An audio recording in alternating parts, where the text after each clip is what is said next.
কথা বলবো।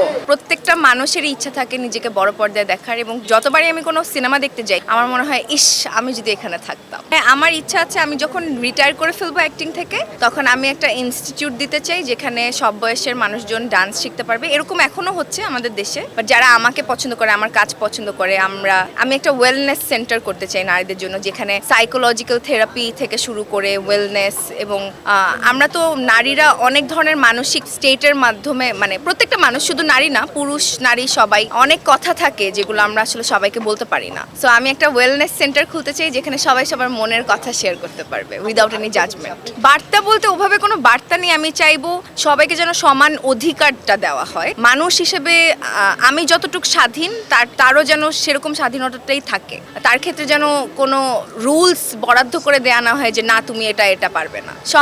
সবার সমান অধিকার থাকা উচিত। জীবন অবাক না করলে কে করবে? 28% মিল্ক ফ্যাটের অবাক করার সাথে ফ্রেশ মিল্ক পাউডার। জীবন অবাক করুক প্রতিদিন। আপনারা সবাই এত কথা বললে আমি কি কথা বলবো? প্রত্যেকটা মানুষেরই ইচ্ছা থাকে নিজেকে বড় পর্দায় দেখার, এবং যতবারই আমি কোনো সিনেমা দেখতে যাই আমার মনে হয় ইস আমি যদি এখানে থাকতাম। হ্যাঁ, আমার ইচ্ছা আছে আমি যখন রিটায়ার করে ফেলবো অ্যাক্টিং থেকে তখন আমি একটা ইনস্টিটিউট দিতে চাই যেখানে সব বয়সের মানুষজন ডান্স শিখতে পারবে। এরকম এখনো হচ্ছে আমাদের দেশে, বাট যারা আমাকে পছন্দ করে, আমার কাজ পছন্দ করে, আমি একটা ওয়েলনেস সেন্টার করতে চাই নারীদের জন্য, যেখানে সাইকোলজিক্যাল থেরাপি থেকে শুরু করে ওয়েলনেস, এবং আমরা তো নারীরা অনেক ধরনের মানসিক স্টেটের মাধ্যমে, মানে প্রত্যেকটা মানুষ, শুধু নারী না, পুরুষ নারী সবাই, অনেক কথা থাকে যেগুলো আমরা আসলে সবাইকে বলতে পারি না। সো আমি একটা ওয়েলনেস সেন্টার খুলতে চাই যেখানে সবাই সবার মনের কথা শেয়ার করতে পারবে উইদাউট এনি জাজমেন্ট। বার্তা বলতে ওভাবে কোনো বার্তা নেই, আমি চাইবো সবাইকে যেন সমান অধিকারটা দেওয়া হয়। মানুষ হিসেবে আমি যতটুকু স্বাধীন তারও যেন সেরকম স্বাধীনতাটাই থাকে। তার ক্ষেত্রে যেন